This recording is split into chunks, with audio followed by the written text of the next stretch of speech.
Et vous pouvez vous asseoir.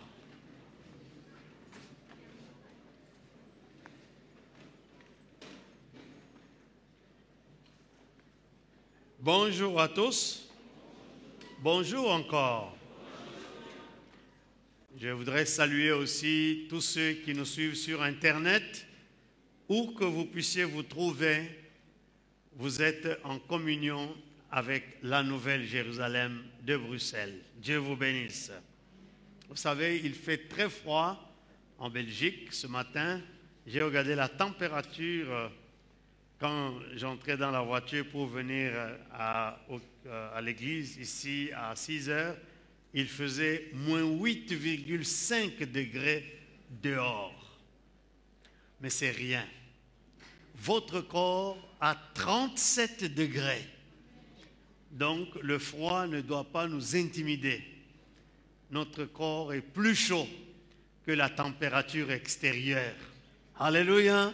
C'est pourquoi reste chauffé au nom de Jésus et ne sois pas froid. Notre texte de ce jour est tiré de la première épître de Saint Paul à Timothée, chapitre 3. Nous lirons les versets 14 jusqu'au verset 16. L'épître de Saint Paul à Timothée, chapitre 3, versets 14 à 16. Nous lisons ensemble à haute voix. Je t'écris ces choses avec l'espérance d'aller bientôt vers toi. Mais si je tarde, tu sauras comment il faut se conduire dans la maison de Dieu, qui est l'église du Dieu vivant, la colonne et l'appui de la vérité. Et sans contredit, le mystère de la piété est grand. Dieu a été manifesté en chair, justifié par l'Esprit, vu des anges, prêché aux nations, cru dans le monde, élevé dans la gloire. Amen. Aujourd'hui, j'aimerais vous parler sur c'est quoi l'Église? Qu'est-ce que c'est que l'Église? Nous voulons d'abord dire en un premier temps que l'Église n'est pas une propriété d'un homme, qu'il s'appelle pasteur, bishop, patriarche, ancien ou quoi. Ce texte nous dit que l'Église, c'est la maison de Dieu. C'est l'Église du Dieu vivant. Deuxième chose, l'Église n'est pas une agglomération tribale. Ce n'est pas un assemblage des gens d'une même tribu. L'Église n'est pas un assemblage des gens d'un même pays, ni d'une même race. Comme nous allons le voir, c'est une propriété exclusive de Dieu. Il en est le fondateur, c'est lui qui détient le copyright, le droit d'auteur. C'est Dieu lui-même. Ce n'est pas un homme, qu'il soit sur la terre ou où que ce soit. Une église ne peut pas appartenir à un homme. Même si nous disons que l'église de la Nouvelle Jérusalem, c'est notre église, mais le vrai propriétaire, c'est Dieu. Parce qu'il arrive des fois que nous la quittons, n'est-ce pas? Parce que si elle était à nous, nous ne la quitterons jamais. Mais lui n'abandonnera jamais son église. Alléluia. Voici ce qu'il a dit aux apôtres.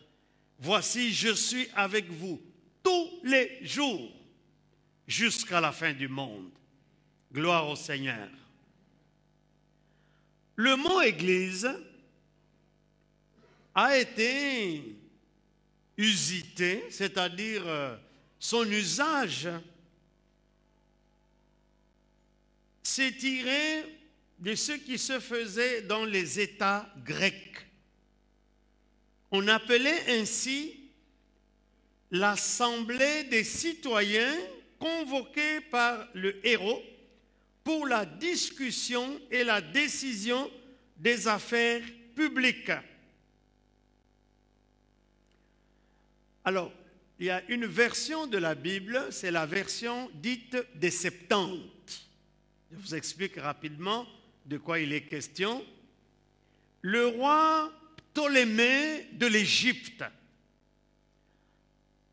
avait voulu connaître les écrits sacrés des Juifs. Alors, à cette époque-là, la langue c'était le grec et les écrits des Juifs étaient en hébreu. 70 savants juifs se sont réunis pour traduire ce qu'ils considéraient comme livres sacrés des Hébreux en grec. Puisqu'ils étaient 70, on appelle cette version-là la version des Septante. C'est la traduction des écrits hébraïques de l'hébreu en grec. Dans ces écrits, il y a aussi des livres que nous appelons deutérocanoniques, puisque les autres livres qui contiennent notre Bible sont des livres canoniques, qui sont entrés dans le canon de ceux qui se sont mis ensemble pour former la Bible. Mais eux, les autres livres deutérocanoniques n'ont pas été acceptés, mais ça faisait partie de la littérature sacrée des Juifs. Ce sont des livres comme Tobie, Maccabée, Esther grecque, etc., etc. Alors, donc, tous ces livres sont dans la version des Septante. Il y avait un certain Jérôme, ça fait partie de l'histoire de l'Église, qui a pris la version des Septante, qui voulait que la Bible soit lue par tous les peuples, parce que dans les autres pays qui n'étaient pas la Grèce, le grec était une langue de l'élite intellectuelle. C'est comme le français en Afrique francophone, ce n'est pas la langue du peuple. Ou l'anglais en Afrique anglophone, ce n'est pas la langue du peuple. Mais la langue du peuple à cette époque-là, c'était le romain. Alors Jérôme a pris la version des Septante et il a traduit ça en latin.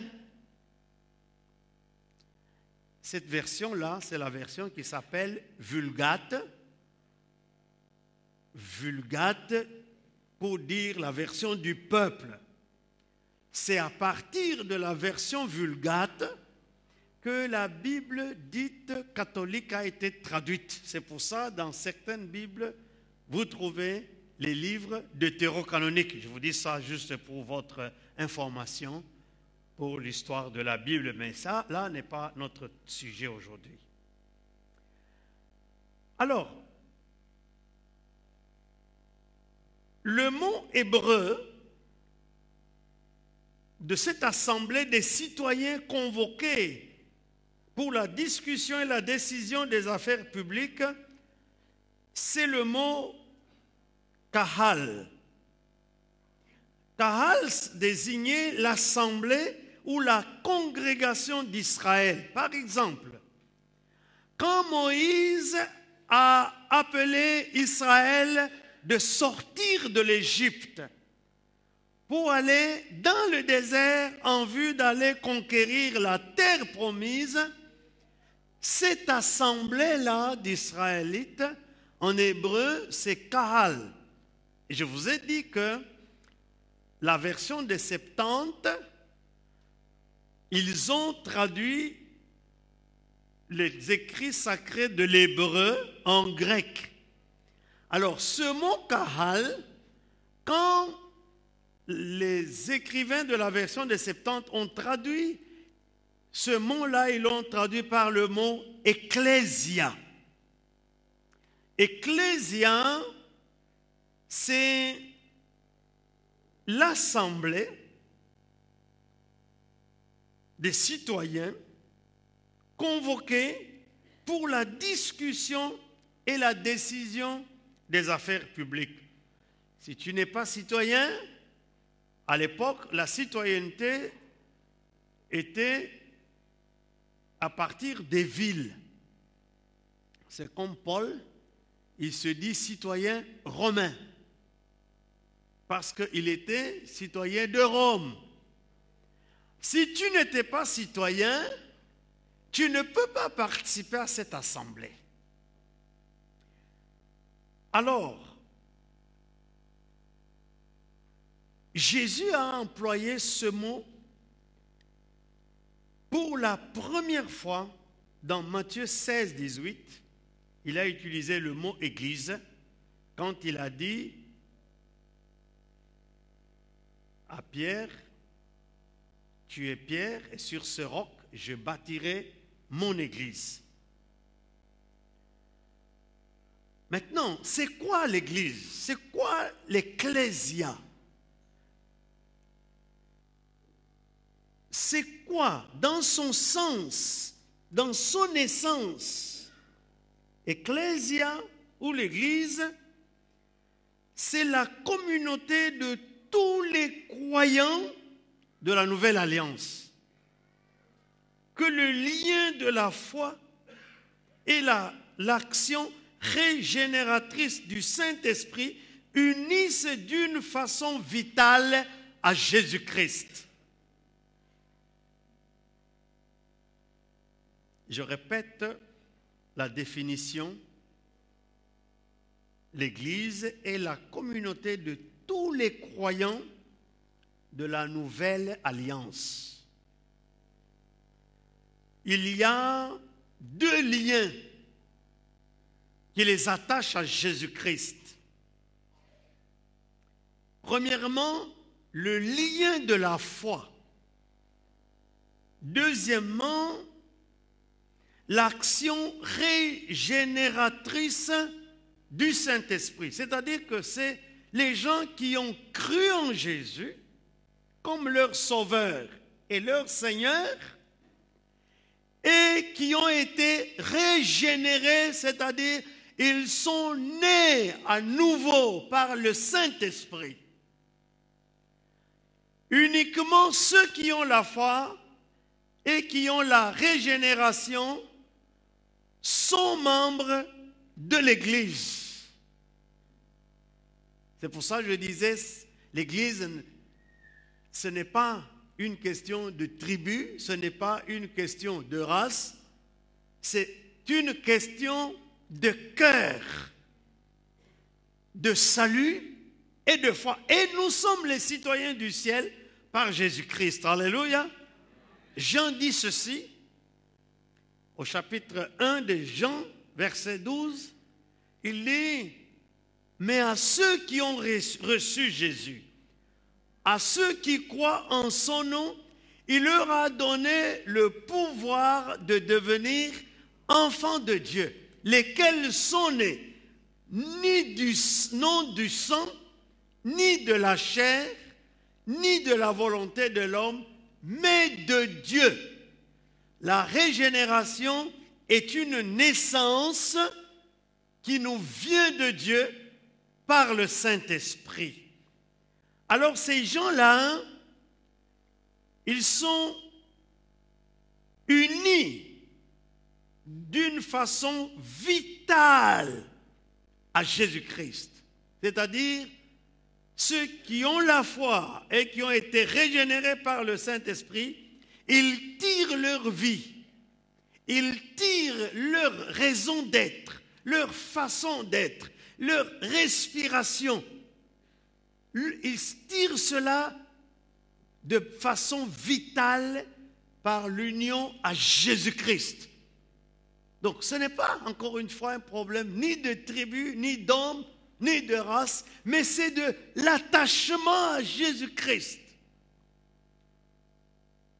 Cette Église spirituelle, car elle n'est pas physique, c'est le corps mystique du Seigneur Jésus, dont on devient membre par le baptême de l'Esprit.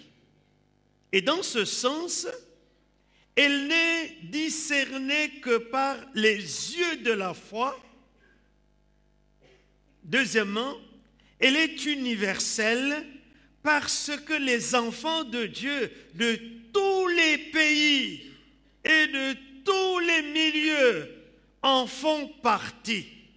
Je bénis le Seigneur parce que notre Église n'est pas une Église seulement des Congolais. Je voudrais demander à tous ceux qui ne sont pas Congolais, si vous pouvez lever votre main, s'il vous plaît. Vous voyez? Levez bien haut les mains. Vous voyez?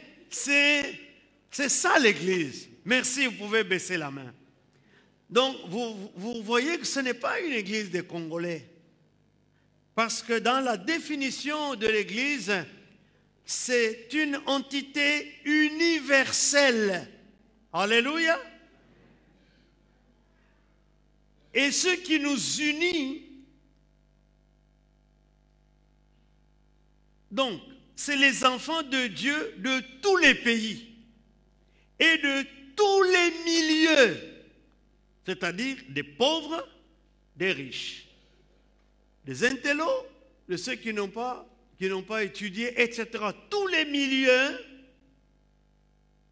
et qu'elle comprend également tous les rachetés, recueillis auprès du Seigneur. C'est-à-dire, même ceux qui sont déjà morts, mais qui ont été sauvés. Nous sommes ensemble avec eux. Nous pouvons lire cela. Peut-être qu'il y a des pentecôtisants extrémistes qui peuvent croire que je raconte des histoires.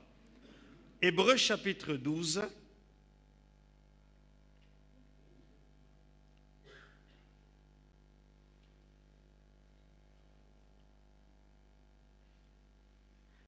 Chapitre 12, verset 22 jusqu'au verset 24.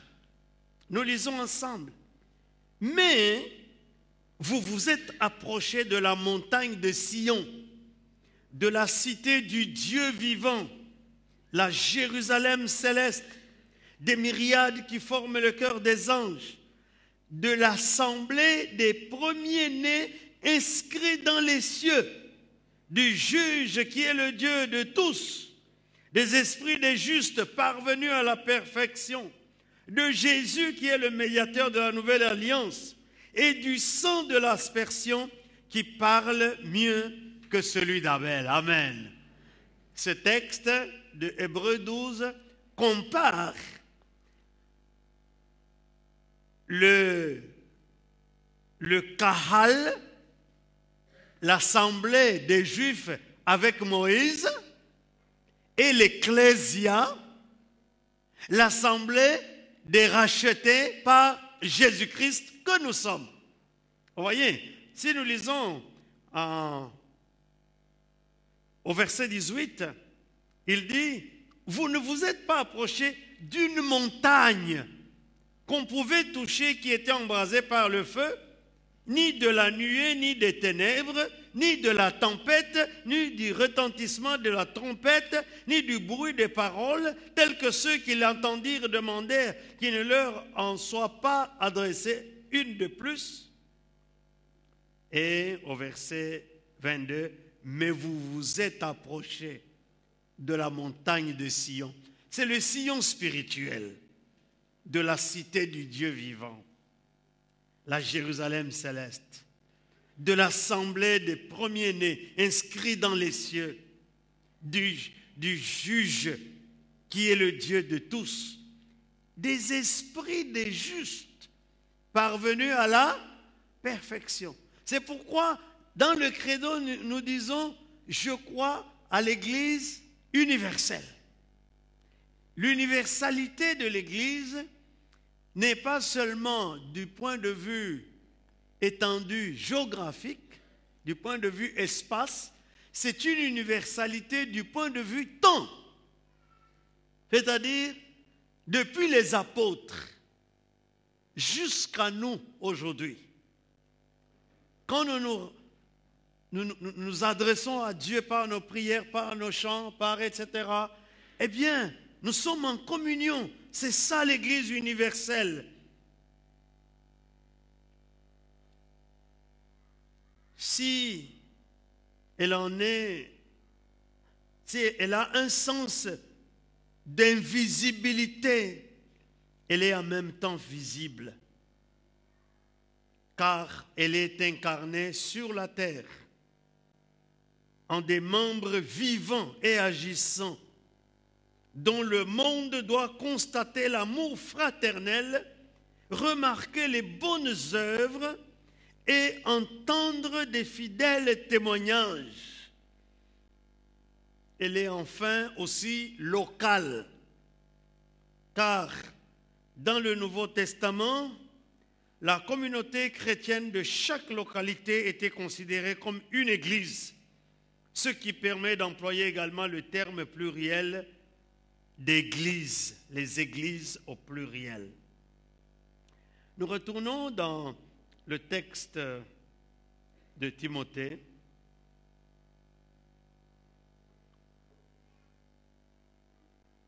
Un Timothée 3, 15. Il dit, comment il définit l'Église? Il dit, l'Église, c'est la maison de Dieu. Ce n'est pas la maison d'un homme, c'est la maison de Dieu. Quand nous tous nous quittons et nous partons, Dieu reste là. Peut-être que je dois vous expliquer que quand dans le désert, Israël a construit le tabernacle pour Dieu, le jour où ce tabernacle était terminé, Moïse a offert un sacrifice. Lorsqu'il a levé sa main pour prier, la gloire de Dieu, c'est ce qu'on appelle la Shekinah. La Shekinah de Dieu est entrée dans le tabernacle. Elle s'est placée sur le propitiatoire, c'est-à-dire le couvercle de l'arche de l'Alliance. Sur l'arche de l'Alliance avait un couvercle et sur le couvercle étaient sculptés deux anges aux ailes déployées qui se faisaient face. Et la Shekinah tombait sur cet espace-là entre les deux anges et la gloire de Dieu remplissait le lieu très saint. Depuis ce jour-là, la journée, la présence de Dieu se manifestait par une nuée. Durant la nuit, la présence de Dieu se manifestait par une flamme de feu. La même chose s'est passée lorsque Salomon a bâti le temple. Le temple dit de Salomon. Le jour de l'inauguration de ce temple, lorsque Salomon a fini de prier, la gloire de Dieu a rempli le temple. Les sacrificateurs ne pouvaient pas entrer dans le lieu très saint à cause de la gloire de Dieu.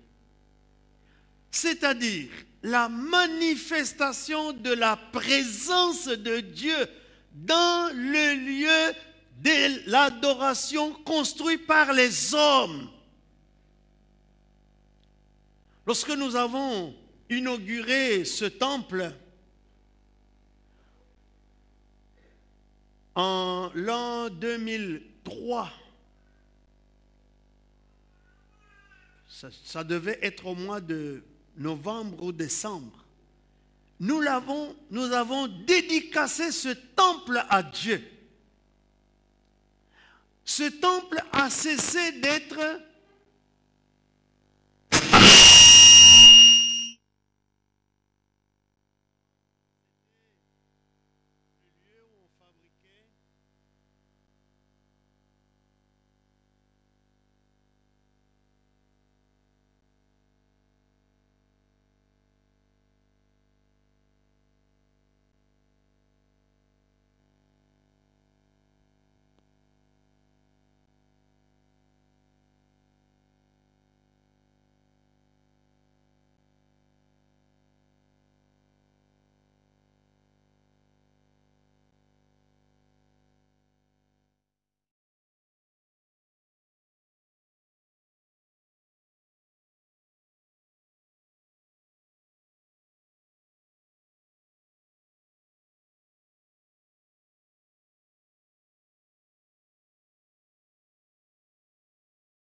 les hommes bâtissent des temples, mais à partir du moment que ces temples sont dédiés à Dieu, comme nous l'avons fait avec notre bâtiment. Je disais que ce bâtiment, c'était d'abord une maison où on fabriquait le martini, d'où les cuves qui sont là-bas. Après, c'était devenu un entrepôt de Belgacom. Mais à partir du jour que nous avons décidé de faire de cela la maison de Dieu, un lieu d'adoration de Dieu, Dieu a pris habitation ici. C'est son église. Il y habite. Comment? Il ne le manifeste plus comme dans le temps d'Israël avec la flamme, avec la nuée, mais c'est par le Saint-Esprit. Le Saint-Esprit agit de façon qu'on ne voit pas, touche les cœurs, guérit les malades, change la vie des uns et des autres, donne du succès à ce que nous faisons comme travail, change notre état, etc., etc. Combien de personnes dans ce temple ont expérimenté la puissance de Dieu par le Saint-Esprit? Cette maison est devenue la maison de Dieu. C'est pourquoi il dit, tu dois savoir comment il faut se conduire dans la maison de Dieu, qui est l'église du Dieu vivant. L'église, c'est la maison de Dieu. C'est le Dieu vivant. Alléluia. Dans le texte de 1 Pierre. 1 Pierre chapitre 2.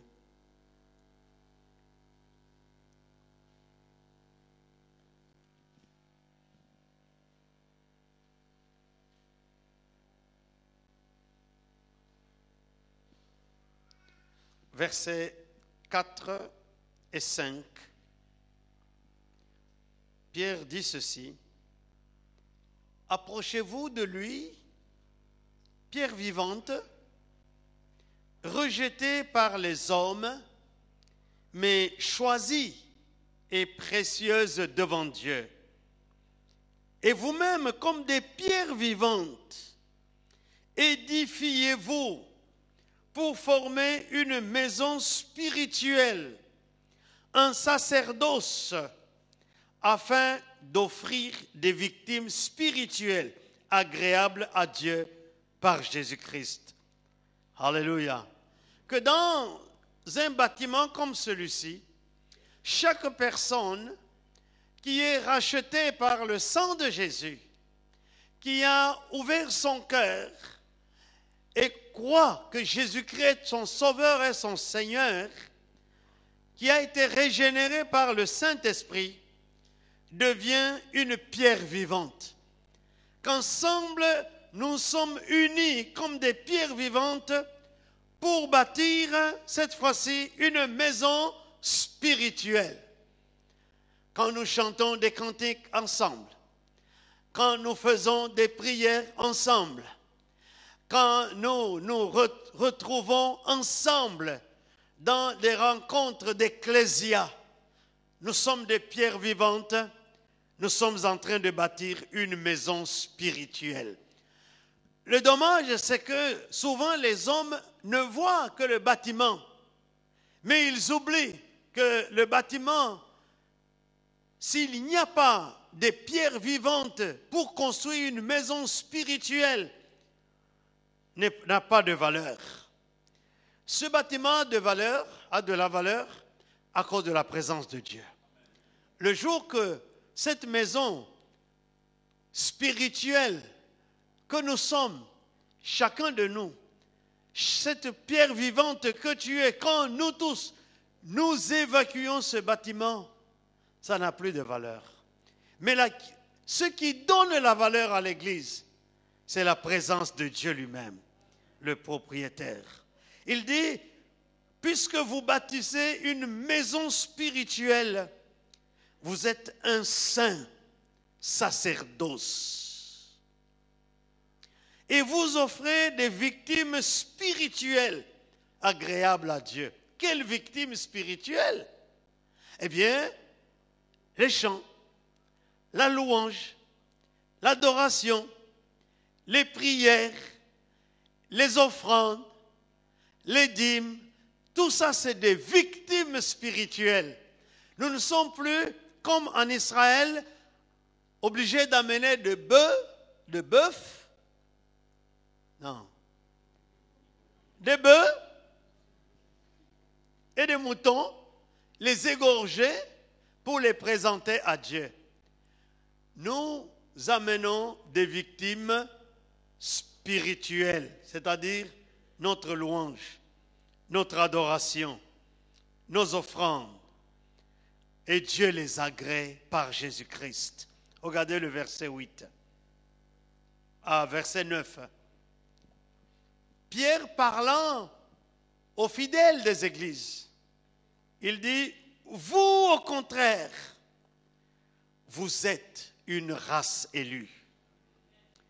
Vous êtes un sacerdoce royal, une nation sainte, un peuple acquis, afin que vous annonciez les vertus de celui qui vous a appelé des ténèbres à son admirable lumière. Vous qui autrefois n'étiez pas un peuple et qui maintenant êtes le peuple de Dieu. Vous qui n'aviez pas obtenu miséricorde et qui maintenant avez obtenu miséricorde. Alléluia. Nous n'étions pas un peuple, nous étions des peuples. Mais par Jésus-Christ, nous sommes devenus un seul peuple. Nous étions des nations. Mais par Jésus-Christ, nous sommes devenus une nation. Et quelle nation? Une nation sainte. Gloire au Seigneur. Et le sacerdoce. Nous étions des races. Des blancs, des noirs, des jaunes, des arabes, etc. Mais maintenant, nous sommes une seule race. Nous sommes la race élue de Dieu. Vous voyez, c'est ça l'Église. L'Église, ce n'est pas un conglomérat des races. Ce n'est pas un conglomérat de nations. Ce n'est pas un conglomérat des tribus. Non, il y a un seul peuple. Est-ce que vous avez besoin de connaître ma tribu? Ce n'est pas nécessaire. Parce que dans l'Église, tout cela disparaît. Nous sommes une race. Nous sommes une nation. Nous sommes un peuple.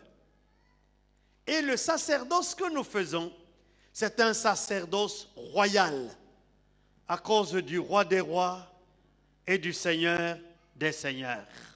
Gloire à Dieu. Alléluia. Dans les Actes des Apôtres, au chapitre 20, l'apôtre Paul, il passe par Éphèse pour dire adieu aux anciens. En fait, pour la petite histoire, Timothée était en... Ça marche?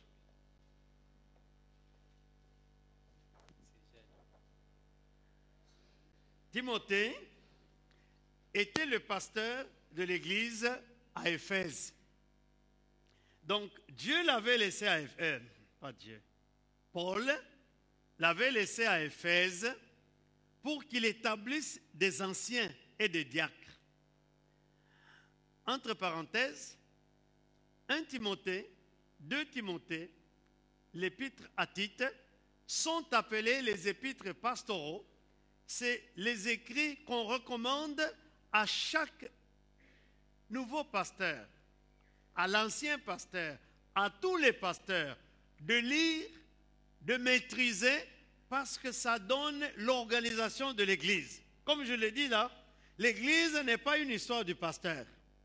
C'est une propriété de Dieu. L'Église, il y a certaines églises où ce sont les anciens qui dirigent tout. Ce n'est pas leur affaire. L'Église, c'est l'affaire de Dieu. L'Église, ce n'est pas non plus l'affaire de tous les croyants qui peuplent cette salle. Non, non, non. C'est l'affaire de Dieu. C'est pour cette raison, si un pasteur a tort, Dieu lui-même, qu'il a établi, il va décider sur lui. Alors ne t'agite pas contre quelqu'un que tu n'as pas établi.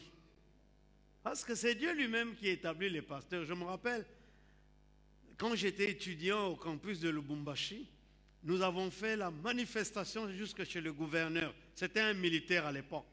On ne voulait pas du recteur. On a dit au gouverneur, tu es militaire, tu es un général, enlève-nous ce recteur. On n'en veut plus. C'était des manifestations chaudes à l'époque. Les militaires tiraient même sur nous. Le gouverneur est sorti. Il a dit juste une chose que j'ai retenue. Il a dit, j'ai entendu vos doléances, chers étudiants. Mais le recteur là, ce n'est pas moi qui l'ai nommé. Il y a quelqu'un qui l'a nommé. Je vais lui faire le rapport. Il n'y a que celui qui l'a nommé qui a la capacité de l'enlever. Et les étudiants, nous l'avons applaudi, nous sommes retournés chez nous. Et il avait raison. Dans l'église, le pasteur, il reçoit sa vocation de Dieu. Bon, je sais qu'il y a beaucoup d'autoproclamés, d'autonommés, pour une raison ou une autre, mais ce n'est pas tous les pasteurs. La confusion qu'il y a dans nos têtes, c'est parce que tel pasteur fait ceci, tel pasteur est comme ça. Alors, il y a des amalgames. On commence à dire tous les pasteurs sont comme ça. Non, il y en a qui sont vraiment appelés par Dieu et qui font le travail de Dieu. Toutes les églises ne sont pas des farceurs. Il y a des églises où la présence de Dieu réside. Alors c'est pour cette raison, il faut faire très attention de ne pas prendre l'église à la rigolade, parce que c'est une institution de Dieu. Paul donc s'arrête à Éphèse et il fait venir les anciens de l'église. d'Éphèse, n'est-ce pas, au bord de la mer, comment ça s'appelle? Acte 20, versets 27 et 28, il dit, « Car je vous ai annoncé tout le conseil de Dieu sans rien cacher.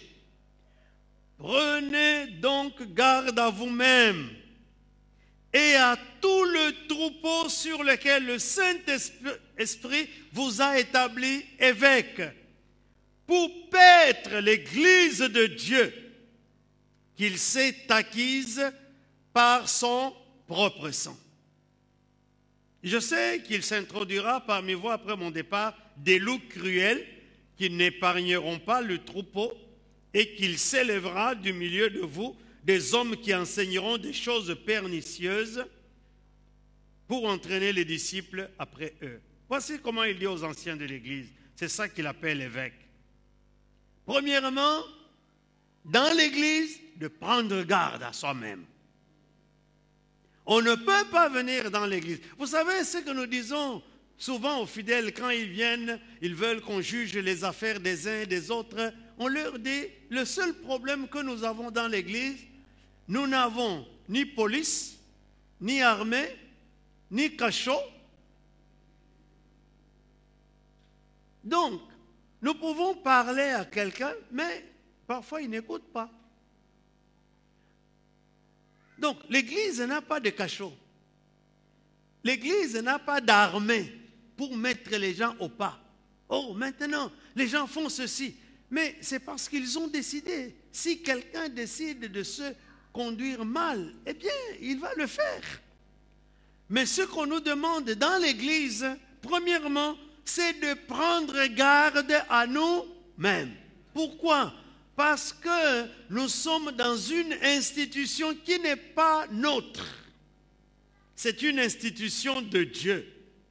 Ne parle pas n'importe comment de ton Église. Ce n'est pas à toi. Vous savez, ce qui fait mal, c'est que beaucoup de fidèles, ils donnent de faux rapports dehors sur les choses de l'Église. Faites attention, parce que c'est l'Église de Dieu. Et Dieu, il a de la longanimité, c'est-à-dire il est très patient, mais il arrive un moment où sa patience s'arrête. Il faut prendre garde à soi-même. Quand on est dans l'Église de Dieu, on prend garde à soi-même. Prenez garde à vous-même, et alors pour les évêques et à tout le troupeau sur lequel le Saint-Esprit vous a établi évêque, pour paître l'Église de Dieu. En fait, c'est à partir de textes comme celui-ci que notre dénomination tire son nom, Church of God, Église de Dieu, pour manifester que ce n'est pas l'église d'un homme, ce n'est pas l'église d'un Congolais, ce n'est pas l'église d'un noir, c'est l'église de Dieu. Alléluia. Pour paître l'église de Dieu, qu'il s'est acquise par son propre sang. Quel est cet homme qui est mort à la croix pour payer l'église? Un seul, Jésus-Christ homme. Point. Ça a coûté la vie d'un jeune de 33 ans, Jésus, pour payer l'église au prix de son sang. L'église a été achetée par son sang. Et c'est pour cette raison, nous devons faire très attention parce qu'il en est le propriétaire. Voyons maintenant le texte, le fameux texte de Matthieu 16, à partir du verset 18.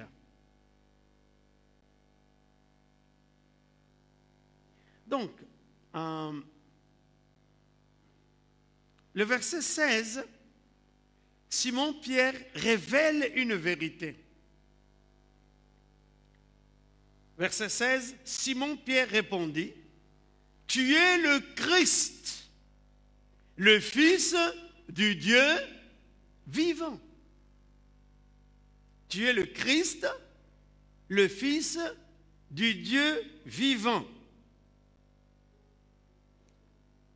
Et Jésus répond au verset 18, « Et moi je te dis que tu es Pierre, et sur ce roc je bâtirai mon église, et les portes de séjour des morts ne prévaudront point contre elle. Je te donne les clés du royaume des cieux.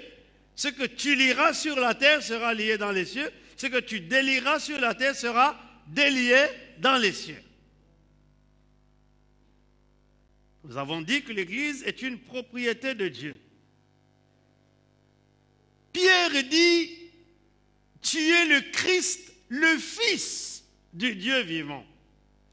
En fait, la Bible nous enseigne que Jésus, le Fils unique de Dieu, il est l'héritier de toutes choses.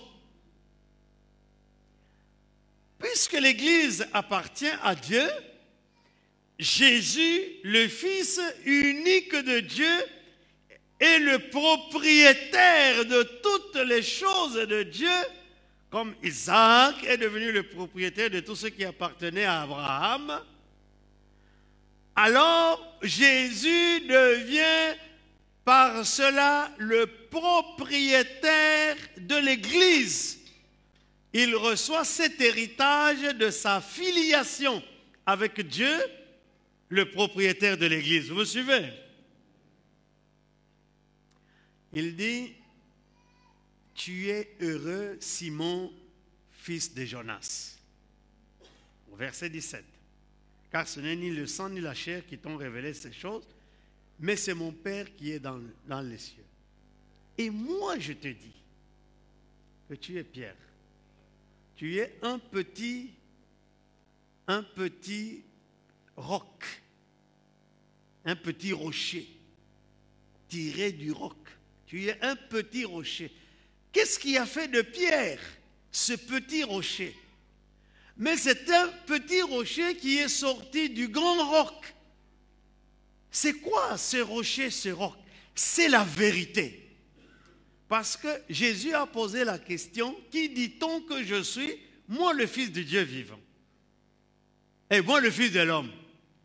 Il y en a qui ont dit que non, non, non, tu es tel prophète, tu es tel, tu es tel, tu es tel.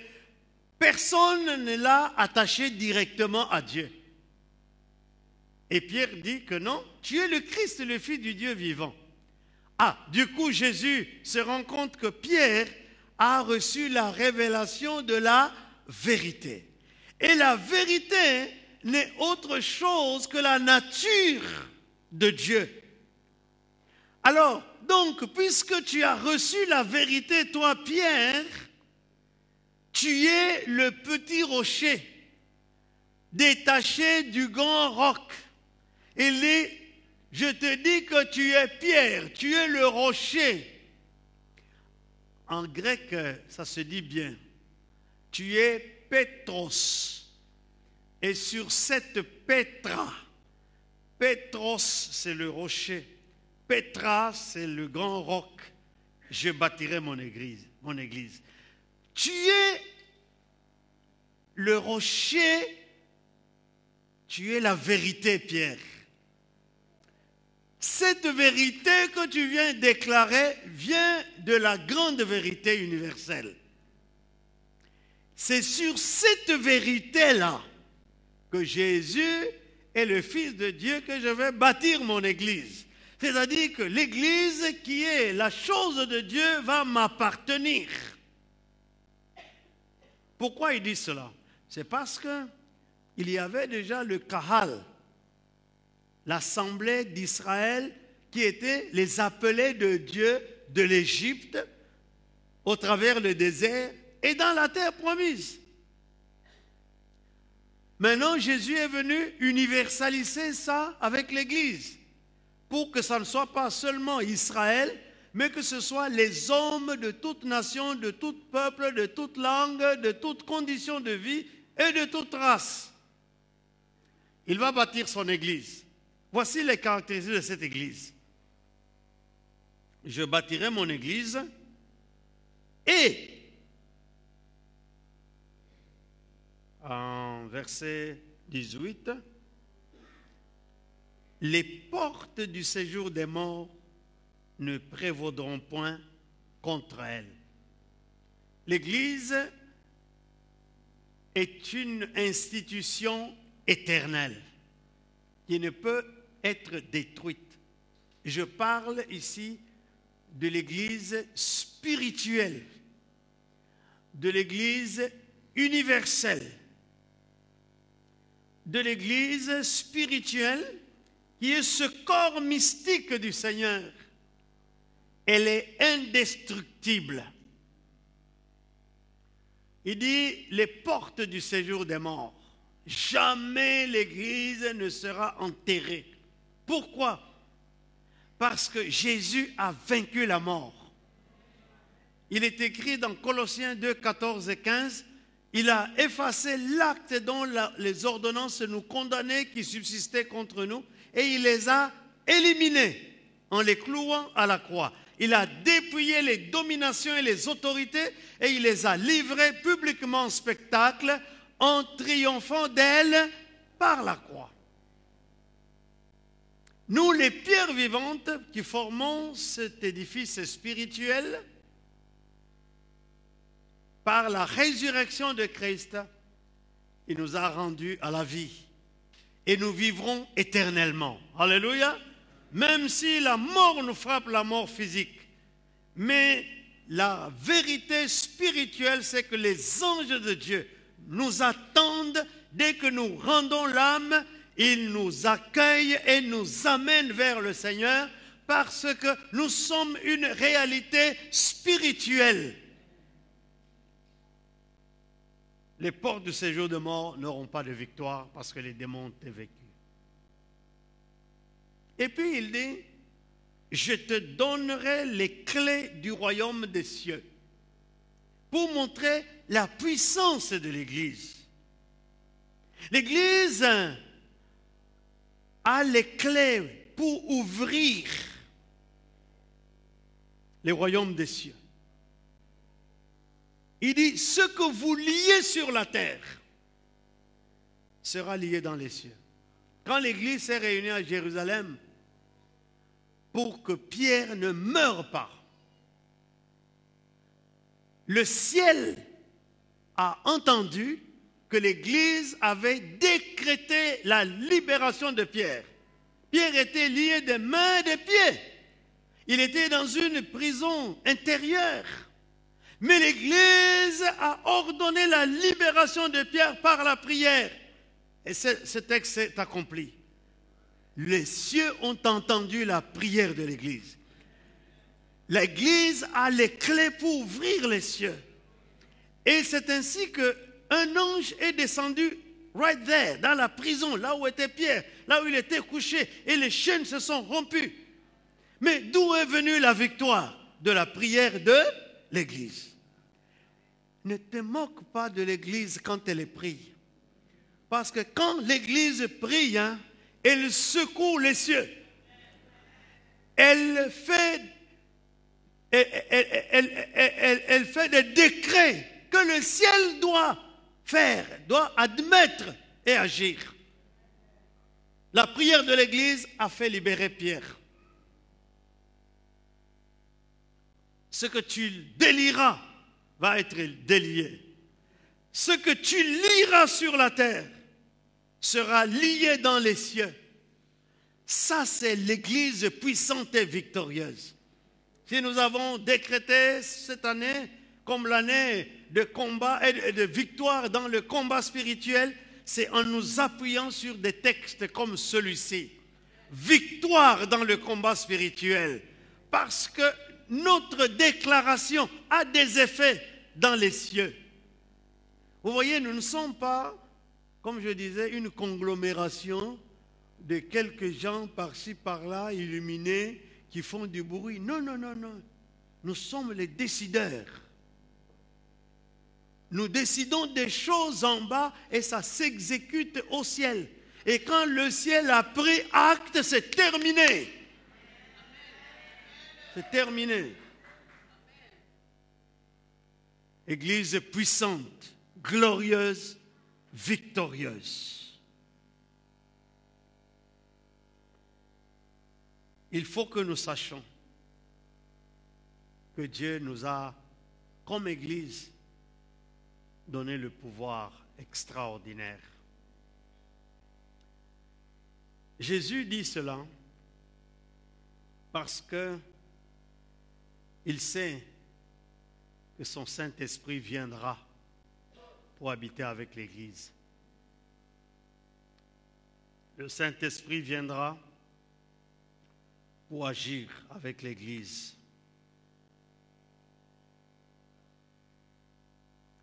Alors, en revenant dans 1 Timothée, nous comprenons que l'Église est une institution de Dieu. C'est l'Église du Dieu vivant. Pourquoi? C'est parce que les hommes viennent et passent. Nous sommes encore seulement au début, cette Église. Mais nous ne serons pas éternels. D'ici 50 ans, peut-être plus personne de notre génération, nous, sera ici. Mais l'Église va continuer. Parce que c'est une institution qui ne connaît pas la mort. Et il parle de deux autres choses sur lesquelles je voudrais parler rapidement. C'est l'Église du Dieu vivant. Vous avez noté le mot utilisé? Dieu vivant, pas Dieu mort. Parce qu'il y a des gens qui croient que Dieu est mort, même s'ils ne le proclament pas. Mais Dieu n'est pas mort, il est vivant.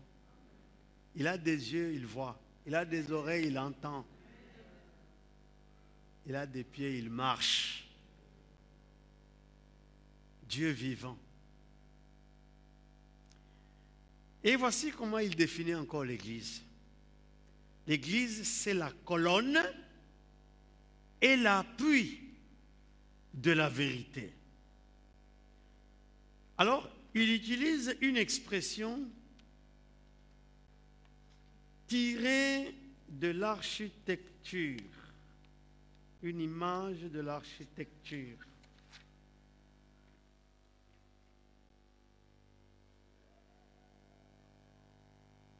Vous savez,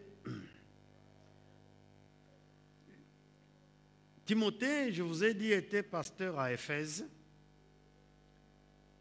Et dans la ville d'Éphèse, il y avait le grand temple de la déesse Diane. Et ce grand temple avait 127 colonnes.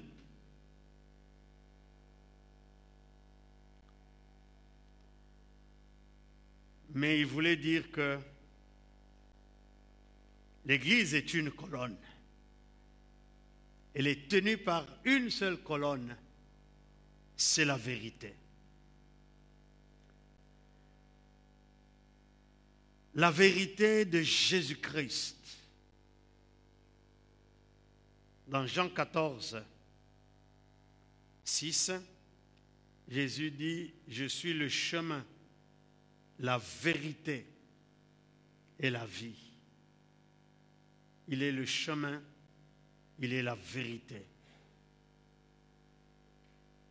Jésus n'est pas un menteur.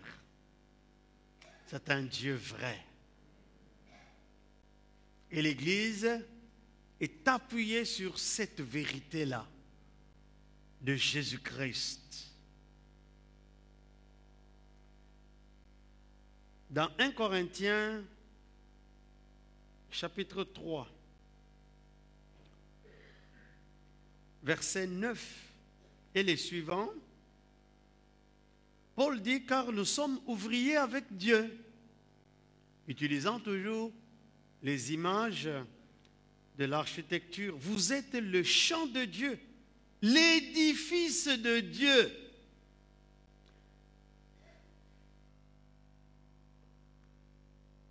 Il dit, selon la grâce qui m'a été donnée, j'ai posé le fondement comme un sage architecte. Ça veut dire que l'enseignement que j'ai donné était un enseignement tiré de la vérité de Jésus-Christ. J'ai essayé par tous les moyens, disait Paul, de vous enseigner ce qui est vrai.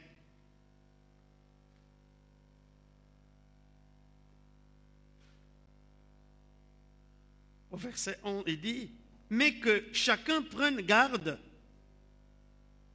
à la manière dont il bâtit dessus. Car personne ne peut poser un autre fondement que celui qui a été posé, savoir Jésus-Christ, c'est-à-dire la vérité. La vérité. Voyez, nous ne devons pas nous laisser influencer par des choses attrayantes. La vérité, parfois, elle est dure, mais nous devons l'accepter parce que c'est ça la colonne. La colonne, c'est comme si le ministère de l'Église est premièrement basé sur la déclaration de la vérité de la parole.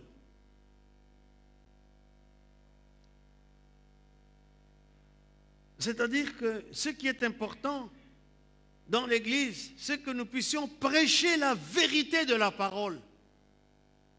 Oh, il y en a qui essaient de impressionner les gens par des miracles, etc., etc.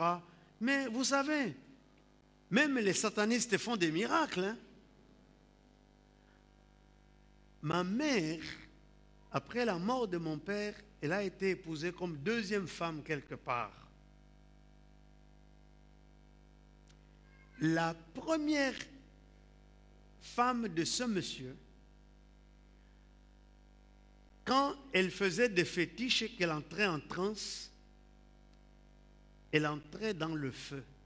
Ça, j'ai vu. Elle dansait dans le feu. Mais ce n'est pas... C'est pas quelque chose, c'est pas une chasse gardée des chrétiens. Elle danse dans le feu. Alors, on a été chercher notre mère, on dit, cette femme va te tuer. Et nous l'avons arrachée de là. Jusqu'à ce que son vieux mari est mort, malheureusement. Pour dire que, si nous faisons les miracles, voyez, Moïse est venu chez Israël avec les miracles. Mais les magiciens égyptiens ont fait aussi les miracles.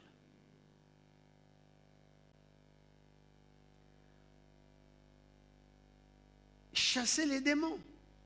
Mais ce n'est pas seulement les chrétiens qui chassent les démons.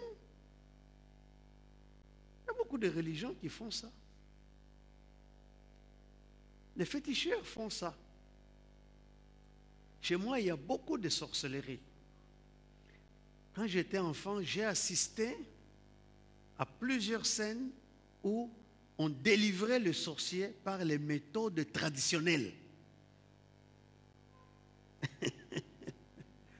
Donc, ce n'est pas seulement l'histoire de l'Église.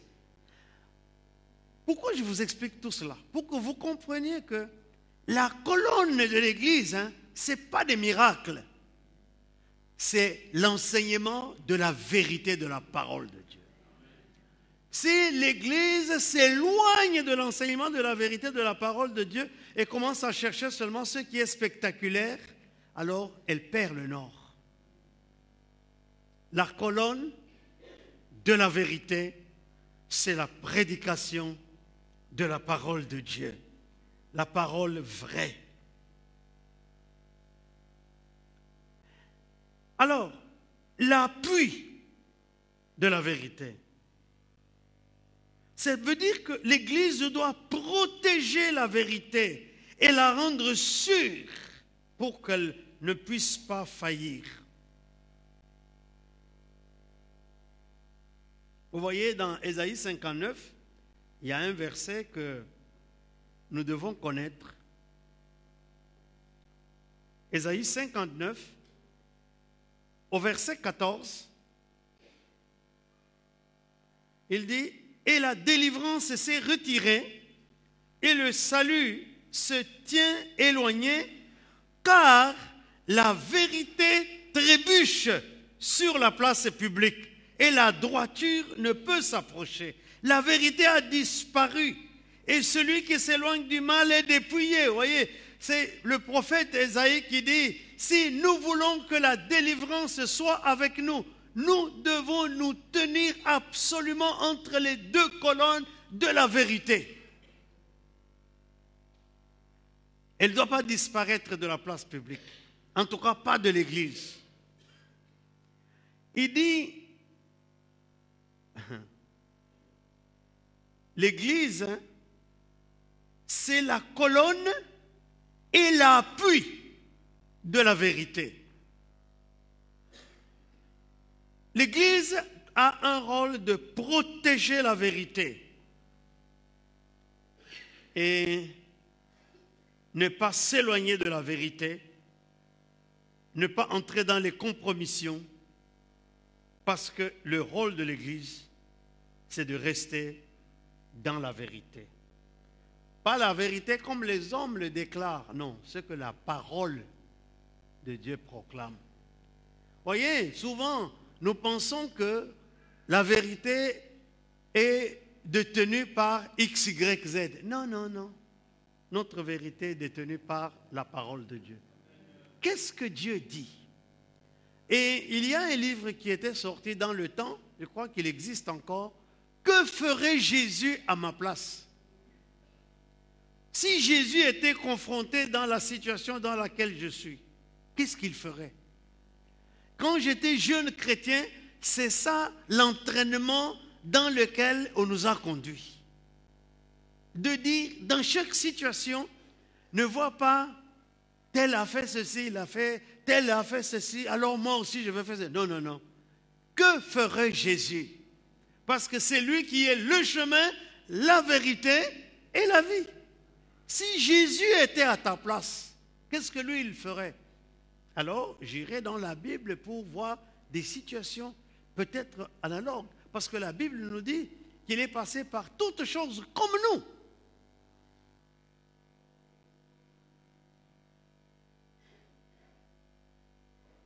La colonne est l'appui de la vérité. Vous voyez, quand nous sommes dans l'Église, Dieu est présent. Parce que Dieu est présent, la vérité, c'est que Dieu agit encore, il n'est pas mort. Quel que soit le problème qui m'accable, je ne perds pas l'espoir, parce que Dieu est là. Comme il avait manifesté sa présence dans le tabernacle, dans le désert pour Israël. Comme il avait manifesté sa présence dans le temple de Salomon. Comme il avait manifesté sa présence sur Jésus-Christ.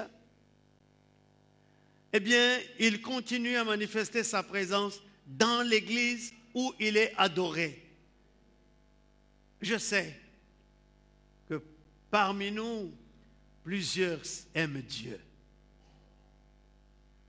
Vous êtes l'église invisible de Dieu. Vous êtes le sacerdoce royal. Nous sommes ensemble ce peuple acquis. Puisque nous sommes tels, Dieu n'agira pas loin de nous. Il agira au milieu de nous. Il fera des choses au milieu de nous. Quel problème tu as que Dieu ne peut pas intervenir? S'il tarde à le faire, ce n'est que question de temps. Et quand il le fera avec rappel. Jamais quelqu'un que Dieu a touché n'a été fait avec retard. quand Anne, la femme de Elkana, est allée dans le temple, qu'elle a pleuré devant Dieu et que Dieu a envoyé son serviteur, le sacrificateur Élie, et qu'il a dit qu'il te soit fait selon ta demande, elle n'a pas eu seulement un enfant, elle en a eu plusieurs. Son retard était comblé. Et quel enfant il a eu, un certain Samuel. Quand la mère de Samson a pleuré devant Dieu dans le temple, et que Samson, l'ange, et qu'elle était seule, Dieu a envoyé son ange pour parler à la mère de Samson. Et quand elle a eu un enfant, eh bien c'était un certain Samson, délivreur d'Israël. Et quand, n'est-ce pas, Élisabeth et Zacharie ont pleuré dans le temple devant Dieu pour avoir un enfant, ça a pris toute une vie. Mais quel enfant ils ont eu? Un certain Jean-Baptiste. Dieu te donnera ce qu'il convient pour te combler totalement, pour essuyer tes larmes. Et tu vas dire vraiment, je crois que Dieu m'a fait du bien. Écoute-moi, Dieu n'est pas loin. Dieu est dans son église. Cette église, nous l'avons dédiée à Dieu. Dieu est présent dans notre louange. Dieu est présent dans notre adoration. Dieu est présent dans son sacerdoce. Il fera pour toi ce que tu attends qu'il fasse. Il va le faire. Dieu n'a pas d'enfant favori. Dieu ne fait pas d'exception. Dieu agit de la même manière envers tout le monde. Comme un auteur disait, Dieu n'a pas de petits-enfants. Il n'a que des enfants. Tu es un enfant de Dieu. Tu es racheté par le sang de Jésus-Christ. Tu es sauvé par la grâce de Dieu. Le prix que Jésus a payé à la croix, c'est aussi pour toi. Alors pourquoi il ne te donnera pas? Comme dit l'apôtre Paul aux Romains, s'il n'a pas épargné son propre fils et qu'il a livré pour nous-mêmes, à combien plus forte raison ne nous donnera-t-il pas toutes choses avec lui? Dois-je vous garantir que vous êtes dans le bon et qu'un jour, Dieu va répondre au cri de votre pleur. Amen. Que Dieu bénisse sa parole.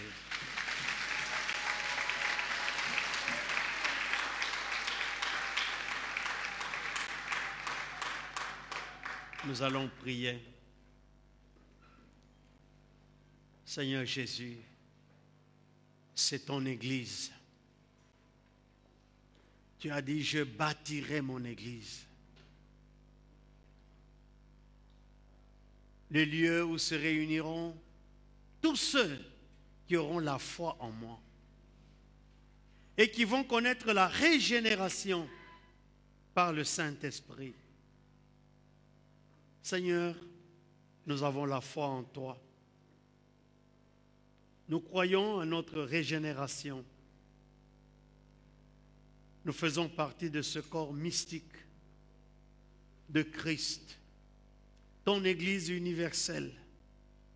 Maintenant, Seigneur, fais du bien à ton peuple. Accorde à chacun ce que son cœur désire.